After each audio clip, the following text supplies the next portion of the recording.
Board of Adjustment, and I continue to have microphone ineptness. Pardon? Everybody get a green. The designated members today are the permanent members of the Board of Adjustment: Leo Sanawaso, Jules Latham, David Kelly, Mike Mark.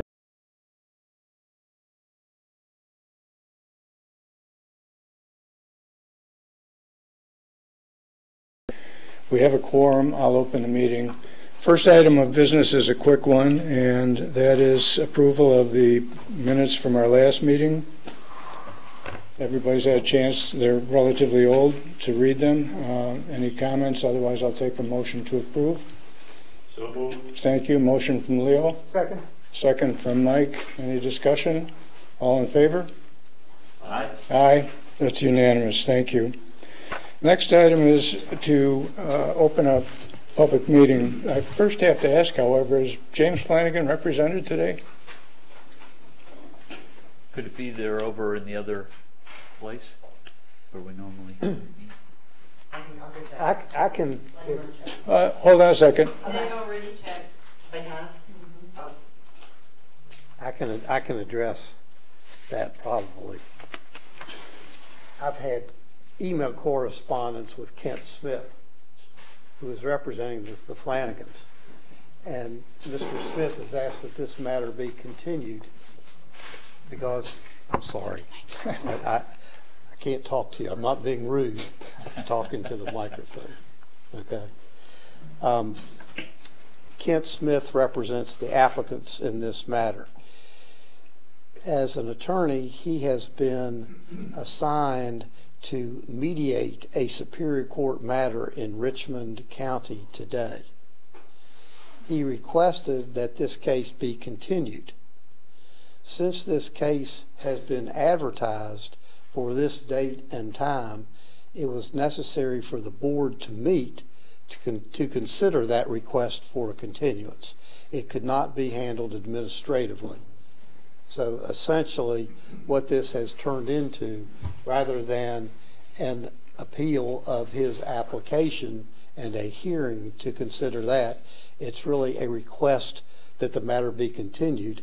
I am making it on behalf of Mr. Smith because, as I said, he is required to be in Richmond County doing a Superior Court mediation. Thank you.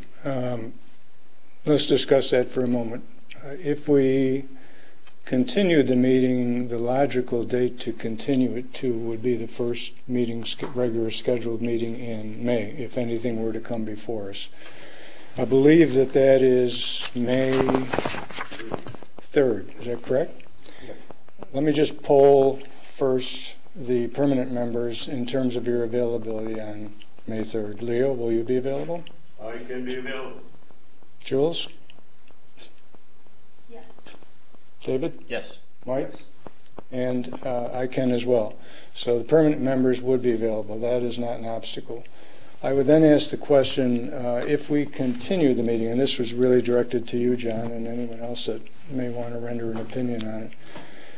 If we continue the meeting, what is the timetable that we're obligated to when we hear it on the 3rd?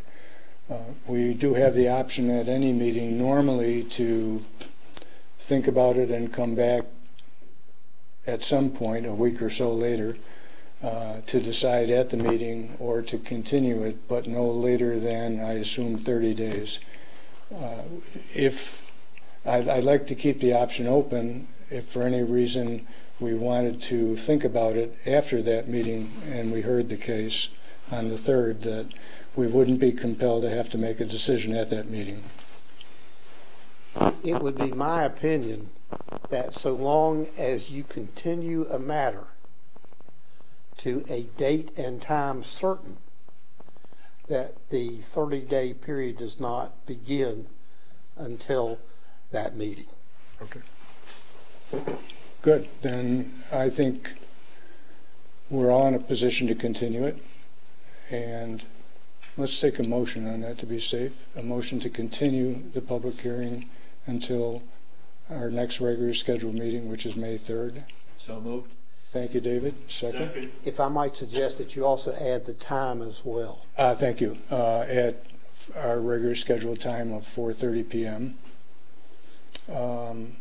Motion from David, second from Second. Leo. Thank you. Any discussion?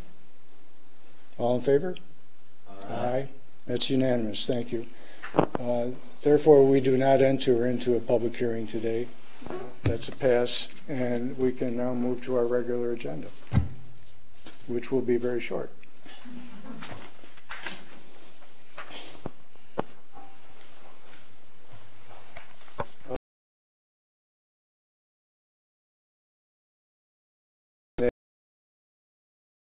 Getting the Board of Adjustment? None? That being said, I'll entertain a motion to adjourn. So moved. Second.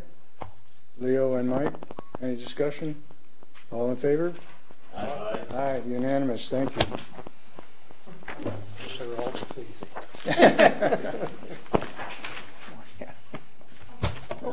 How do I get out of this?